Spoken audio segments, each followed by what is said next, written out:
All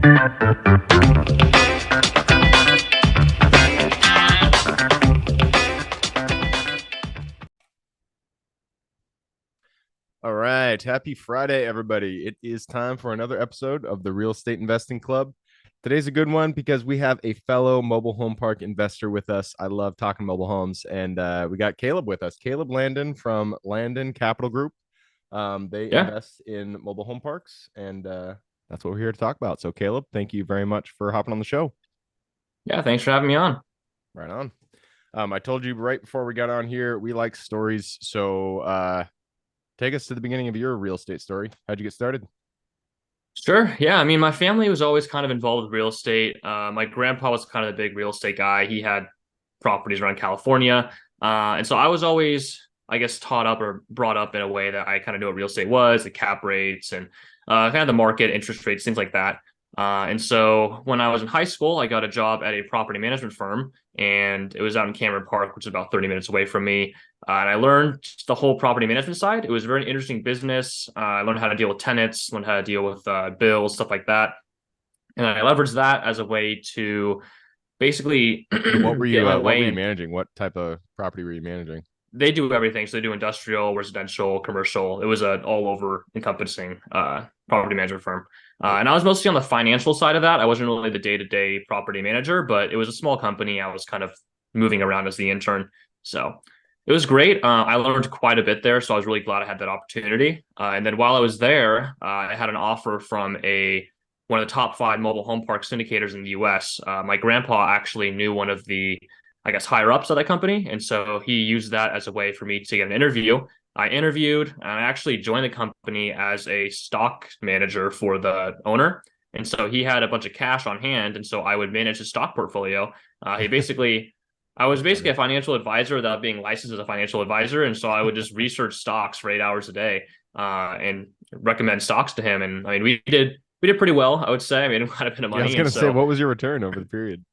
it was pretty good. I mean, we started investing in 2021. I Ah, mean, we were up during the whole downturn. And then, I okay. mean, the big one I told him to buy was Meta, and obviously that paid off. So, um, yeah, that was our main one. And then I eventually transitioned from the stock side into the mobile home park side of the business on the acquisitions team. And so I was in the acquisitions team. I was learning, I guess, 8 hours a day of the mobile home park side, and it's from top to bottom. I learned how to handle tenants. I also used my property management skills, and then I would basically just do performas for a few hours a day. That was my main job, was just doing performance for all these deals. And so they would send me over potential deals. I'd underwrite them, and then yeah, recommend the property to buy. Right on. And so since then you were working with a syndicator. Yeah. Since then you've done your own syndications for with mobile home parks, right? Correct. Yeah. So I was with that firm for about 2 years, and I felt like I learned all that I could learn at that firm. And there's a few things that I thought I could do better. I can get into a little later, but there's a few management styles that I do that's a lot different from what they did. And so I left that company back in April of last year and then started Landon Capital Group. And so far we have 3 properties bought. We're probably going to be buying, I'd say, probably close to 5 this year. We have 80 lots right now. We're probably going to get up to at least 250 by the end of the year. Perfect. I love it. So you're Yeah. fresh into the field. So you got all that Mm-hmm. wisdom is right on the top of your head. Mm-hmm. Um, so great. Let's just dive into mobile homes. Let's talk about the first deal you bought. Right. You mentioned that your management style was different. So what Yeah. is that style, and how did you apply it when you first bought that first deal? Yeah. So the main reason why I left that previous company to start my own was that they had all of their management based in California. So they're Mm, paying California salary, they're paying mm. California taxes, insurance, stuff like that. And it's just way too costly. And so what I did was I met with my uncle who has a property management business, and I talked with him. I met with a few agencies in Latin America, and I basically figured out that you could offshore all of your management to Latin American countries or Indonesia for between $6 and $12 an hour. And so I could reduce our management costs by 40 to 60% per deal. This means more money back to the investor. And so my big thing to the investor is, I know I'm a little newer. I know I don't have as big of a track record, but I can get you about 2 or 3% higher returns than these other syndicators. And I have the performance to show it. I have the comps to show it. I have everything to show it. So that's kind of our differentiation from all the other syndicators out there. Yeah, that's interesting. I love using international BAs or just Yep. building your team internationally. We use a lot of them. I Hmm. have not used them for property management yet. I Yeah. don't see why. The biggest issue I feel like would be well, time zones for one, but they can Yep. get over that.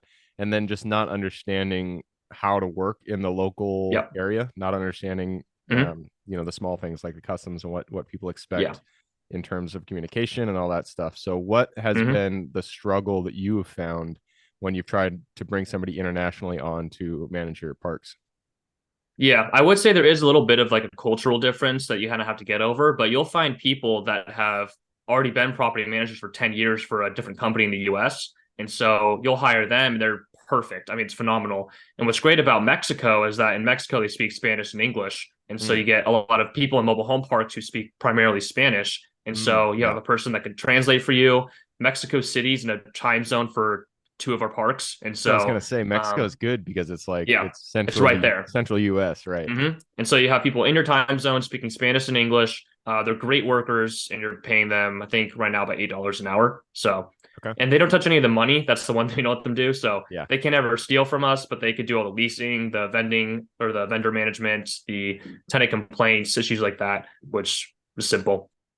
So that's interesting. Do you also have them do because a big time suck is construction management and Hmm. anytime you want to build out on your park, that can take a Yeah. lot of time from the investor just managing the person who's managing the Hmm. contractors. Yeah. Do they do that as well? Do you feel like they have the expertise for that?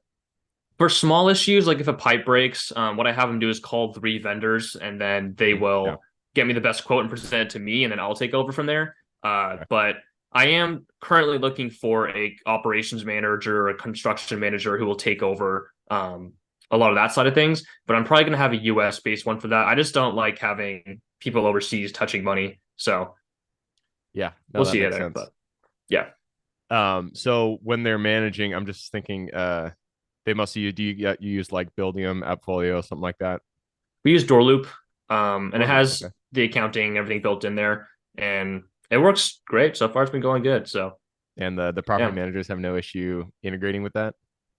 no, a lot of them have used QuickBooks and Appfolio, and so it's very similar to it. It's just different color scheme, pretty much. So Different it color does take about scheme. a week for them to get used to it, but yeah, Nice. Well, cool, yeah. man. I love that. And so Mexico seems like a big one for you. Mm. We've actually really been up on Egypt recently. We just hired a few Really? cold Okay. callers from Egypt just because they have, Hmm. they're educated. They have an accent that is almost indistinguishable from ours in when they speak Hmm. English. And so we really enjoy working with them. Have you only looked at Mexico? Do you only work in the time zones that are in the U.S., or have you looked externally to that? I've looked at Indonesia. Their accent, though, is a lot stronger. Mm, And it's just a different cultural, it's a lot different than the US to Mexico and Indonesia.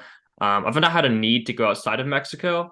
I mean, mm, the cost for a worker in Indonesia is maybe $1 or $2 less an hour. So, I mm. mean, there is an advantage there, but it's really not worth it at this stage to, I guess, expand out to that region. Yeah, Um, makes sense. yeah. Yeah. Cool. And so, how do you find your managers? So we have an agency in Mexico that we work with, Mm, and they basically handle all the hiring. If we don't like the person, they find me a new one. They do all the payroll, all the taxes, all that stuff. So cool. we just cut them a flat check for hourly rate, and they do everything else. Do you want to give them a shout out? Uh, I can, but I also am kind of switching between them, so maybe I don't want to give Okay, it that's right fine. now. But Yeah, yeah, I always like if you have a good contractor and you want, you feel like they yeah, deserve more work. It's good to shout soon, them maybe in a out. few But weeks I will. But yeah. yeah, that's fine. That's fine. Hmm. Right on, man. So let's go back to the deals that you have bought. Tell us about how Yeah. you found them and then the underwriting that you did to ensure the deal works out. Yeah, so I have a network of brokers. So that's kind of the main way I get these deals. Also, Crexy and LoopNet; those are two big ones.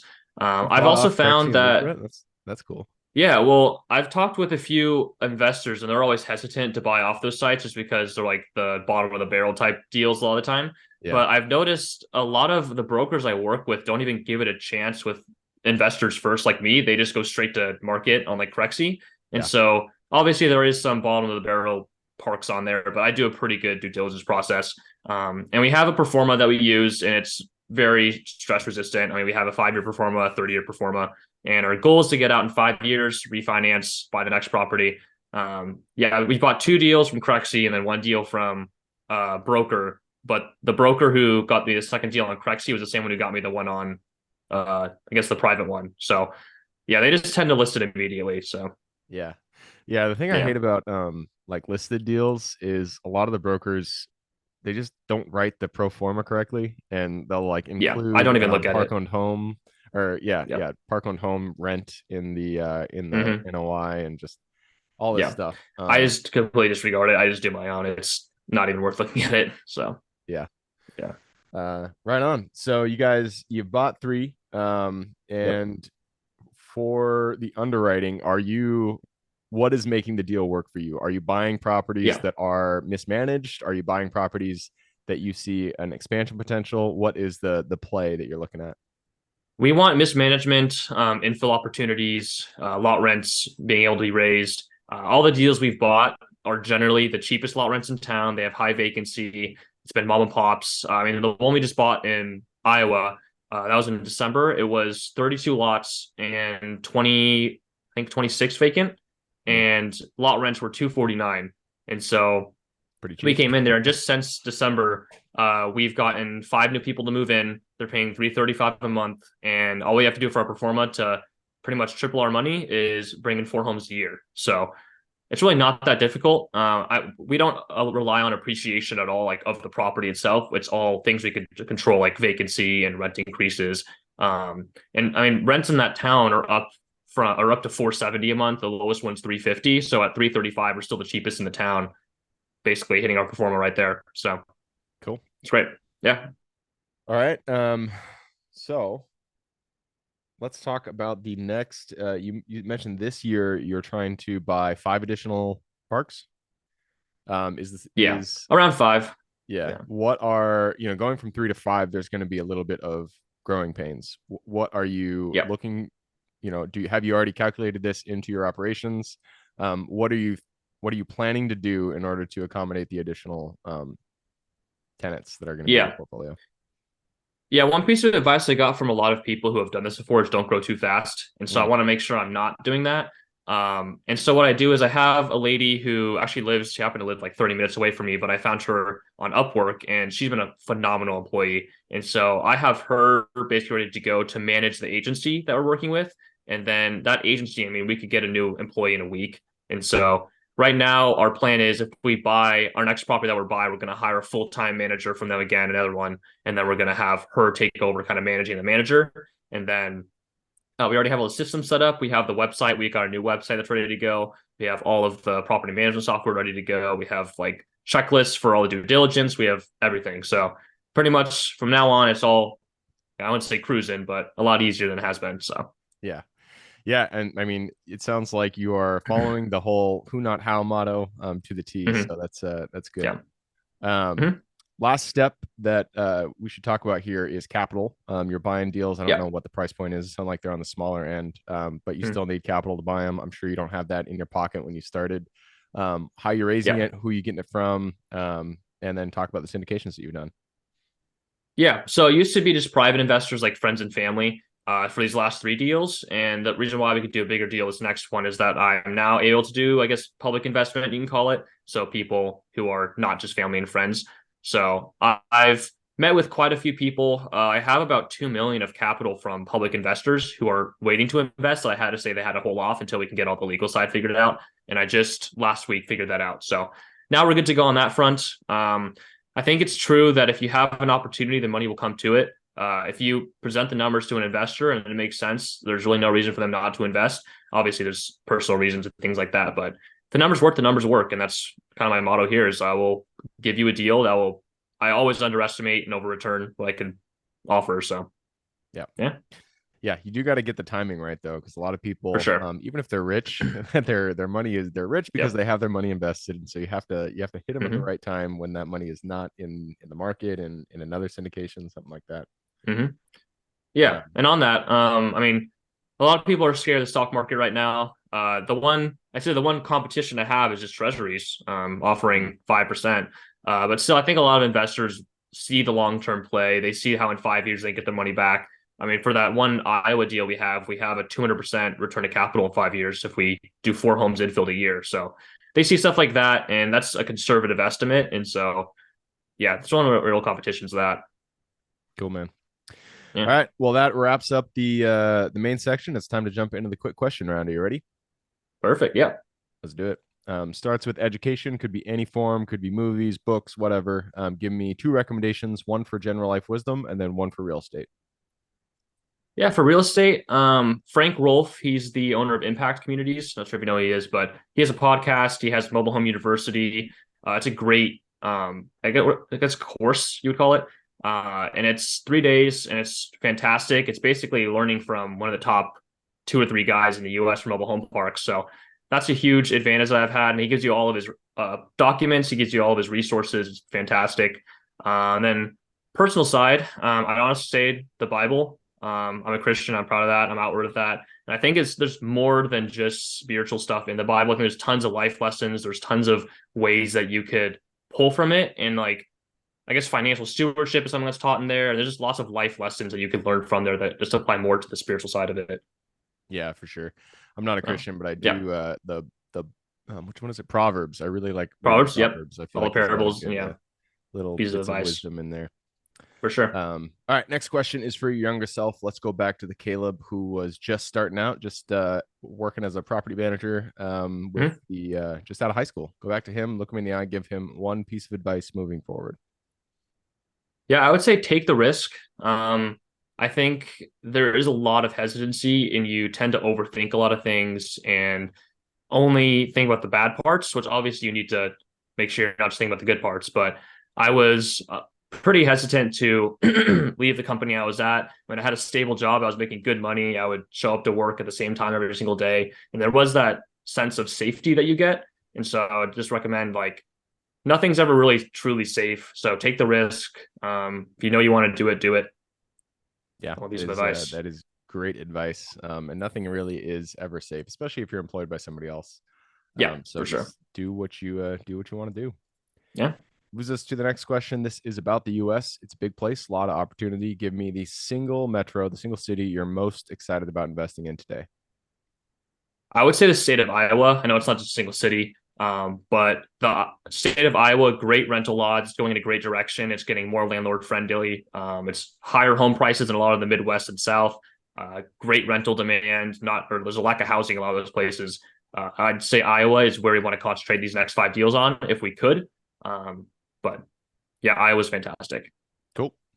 Is there any specific area of Iowa or just like Des Moines or that's really the only Des city Moines I is can think good. Cedar Rapids is good. of. Cedar Rapids. I know we bought a park in Dubuque, Iowa, which is out on the east side, and that one is a great market. There's only like 3 parks in the town, though, so if we could buy all 3, that'd be great. But yeah, right now we only have one. All right. Next question is about finding the deal. It all starts with getting that park under contract and talking with the seller. So, what's your favorite way to generate leads and find new deals? Relationships with brokers. I always email them. I'll stay in contact with them. Even the ones that sell stuff to me, I'll be in contact with. I also have in the past called property management firms and asked them manage any mobile home parks. If they do, I say keep me on your list in case they want to sell. There's always ways to kind of get ahead of people right there. And if you become persistent with the brokers, they'll call you first. They'll let you know about anything they have upcoming. They'll always tell you if they think something's going to come on the market. So that's kind of the leads I pursue. Cool. I love it. I like that you mentioned property managers too, because they are a good source of Yeah. deals. Because they're the ones who are on the front lines talking to those sellers. Mm-hmm. So, For sure. all Yeah. right. Next question is about lessons learned. Not every deal goes the way we expect it. A lot of time, a wrench is thrown into the mix, and things go a little sideways. But that's where we get to learn our greatest lessons. So, what was a deal that went a little sideways for you, and then what was the lesson you pulled from it? Yeah. Actually, this actually happened recently. I paid about $50,000 to a mobile home wholesaler to move in some mobile homes in my parks, and he pretty much ran off with it. And it was completely my fault. I was an idiot for that. He told me it was an escrow account, and I basically took it as his word that it was an escrow account. I don't know what I was thinking. We're still in the process of getting it back. I mean, I know where the guy lives. He's in Kansas. He's not a very bright guy, so it's not like he's gonna get away from it. But Yeah, don't. I So said trust and verify. Don't yeah, just. Yeah, it was stupid, but yeah. No, yeah. no, that's a lesson that you just got to Hmm. learn that happens a lot with contractor. Not a lot, but it can definitely For happen with sure. contractors. If you Yep. give them too big of a draw, then you risk Hmm. losing that draw. So Yep. all right, that brings us to the last question. This is for the listeners. I'm sure people want to reach out, get in contact with you. It's a two-parter. Where can they find you, and then what can they expect when they reach out?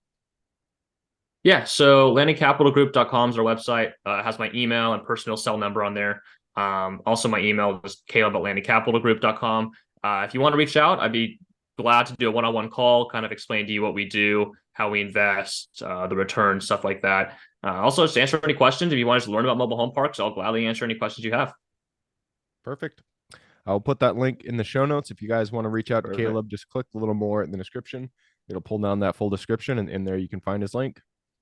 Great. All right, man. That wraps it up. Thank you very much for hopping on the show. Yeah, thanks for having me on. Thank you. Absolutely.